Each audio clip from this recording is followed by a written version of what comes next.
আসসালামু আলাইকুম ভিউয়ার্স, আশা করি সবাই ভালো আছেন। আনঅফিসিয়াল টেক অ্যান্ড টিপস আপনাদের স্বাগতম।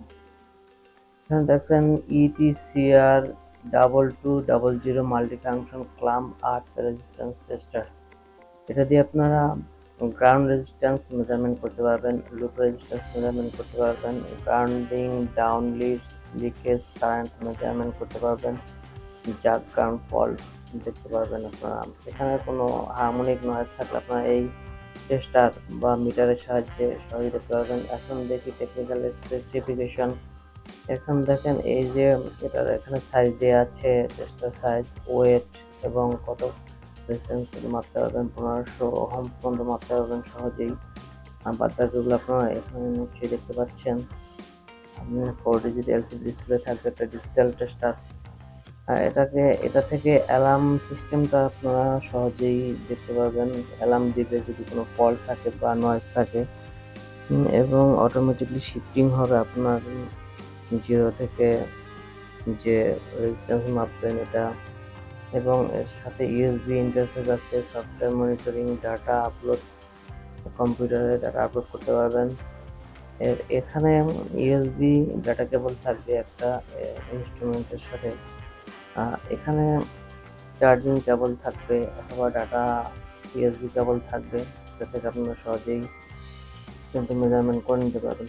এখন আপনাদের দেখাচ্ছি টেস্ট করার জন্য যে এই যে দেখেন সরাসরি প্র্যাকটিক্যাল যে দেখেন, লং প্রেস করে ধরলে কিন্তু অন হবে পাওয়ার অন বাটনে। এখান থেকে দেখেন এই যে যে আছে, যেহেতু কোনো আর্থিংয়ের সাথে আমি কানেক্টেড করিনি, দেখুন ক্ল্যাম্প টাইপের মিটারটি। এই যে দেখেন এখানে দেখেন মেমোরি করে রাখতে পারবেন, আপনার যে ডাটাগুলো নেবেন মেমোরি করে রাখতে পারবেন। এখান থেকে মেমোরি বাটন ক্লিক করলে মেমোরি খোলা যাবে। আর এই দেখেন অ্যালার্ম লিস্ট, থেকে অ্যালার্মের যে লিস্টগুলো আছে তোমরা দেখতে পারবেন। এবং মোড চেঞ্জ করে দেখতে পারবেন ওহম এবং এসি মোড, এবং এখানে টাইম কিন্তু শো করতেছে। এই যে দেখেন যখন আমি ক্লামটা ইয়ে করতেছি তখন দেখেন ওহম দেখাচ্ছে, যেহেতু কিছু নাই লোডে। আর সেটের বাটনে কোনো কাজ এখানে দেখতেছি না, করার দরকার নেই।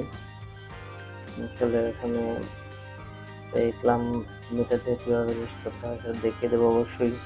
দেখেন মেজারমেন্ট রেঞ্জ কিন্তু এখানে দেওয়া আছে, কত পর্যন্ত আপনি মেজারমেন্ট করতে পারেন। এখানে 4টি ব্যাটারি, পেন্সিল ব্যাটারি আপনারা ইনসার্ট করে নিতে পারবেন, রিচার্জেবল ব্যাটারিগুলো আছে।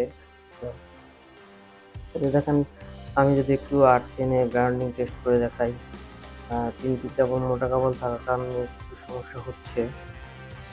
যদি সুন্দরভাবে ধরে নেই তাহলে দেখবেন রেজিস্ট্যান্সের মান কমে যাবে। রেজিস্ট্যান্সের মান আর্থিনের ক্ষেত্রে যত কম হবে ততই ভালো। এখানে কিন্তু দেখেন যে 1 ওহমের নিচে কিন্তু চলে আসছে, এটা কিন্তু ভালো মান আছে, তাই জন্য আর কি চলে আসছে নিচে। যদি 1 ওহমের উপরে থাকে সেহেতু মান কিন্তু আর্থিনে ভালো থাকে না। আমি আর একটা আর্থিনের ক্ষেত্রে দেখাচ্ছি। এখানে দেখেন যে দুই পাশে দুটো আর্থিন, মাঝখানে হচ্ছে একটা ইঞ্জিনের বডিতে দেওয়া আছে। কি পরিমাণ পাওয়া যাচ্ছে দেখেন, এই যে এটা কিন্তু এই যে দেখেন এটা 1 ওহমের নিচে আছে, কিন্তু এই যে নয়েজ বাটন কিন্তু ব্লিঙ্কিং করতেছে, নয়েজ ডিসপ্লে দেখেন এই যে নয়েজ দেখা যাচ্ছে। এই যে দেখেন আমি যদি হোল্ড করে নিই তাহলে মান দেখার ক্ষেত্রে সেটা হোল্ড করতে পারবো, আবার হোল্ড ছেড়ে দিতে পারবো। দেখেন নয়েজের আর এটা ব্লিঙ্কিং করতেছে, যেহেতু ব্যাটারি এবং একটা মোটরের সাথে দেওয়া আছে তাই নয়েজটা কি দেখাচ্ছে। আমি আরেকটি আর্থিনের গ্রাউন্ডিং এ দেখেন, এই যে দেখেন আর্থিং ইয়াতে লাগিয়েছি। এই যে একটি বাসবার আর্থিং কানেকশন করা আছে, দুটি আর্থিং করা আছে। যেহেতু আপনার এই যে একটা আর্থিং দিলে কিন্তু মান কমে না, 1 ওহমের উপরে চলে আসে, 2 ওহমের উপরে চলে আসে। সেজন্য আমরা দুটো আর্থিং প্যারালালি কানেকশন দিয়েছি যাতে রেজিস্ট্যান্স মান 1 এর নিচে নেমে যায়। 1 এর নিচে নেমে গেছে। এই যে এখানে দেখেন এই যে আর্থিং কানেকশন গুলো আমি একটু দেখাই আপনাদের, যে এই যে বোরিং করা হয়েছে। দেখেন এই যে বাসবার থেকে এখানে এই যে কপার ওয়্যার দেখা যাচ্ছে, এখানে 120 ফিটের একটি বোরিং আছে, এবং পাশাপাশি মান না কমাতে আরেকটি বোরিং করা লাগছে 160 ফিটের মতো। দেখেন আমি সবকটি বোরিং আপনাদের দেখাচ্ছি। পাশাপাশি 15 ফিট দূরত্বে আবার মান ভালো পাওয়ার জন্য আরও দুটি বোরিং করা হয়েছে।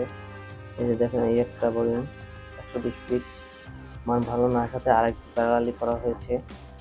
এরপর দেখেন এই যে আরেকটি বোরিং এখানে আছে, 120 ফিটে একটি বোরিং করা আছে, মান ভালো না আসাতে পাশাপাশি আরেকটি বোরিং করে প্যারালাল করা হয়েছে।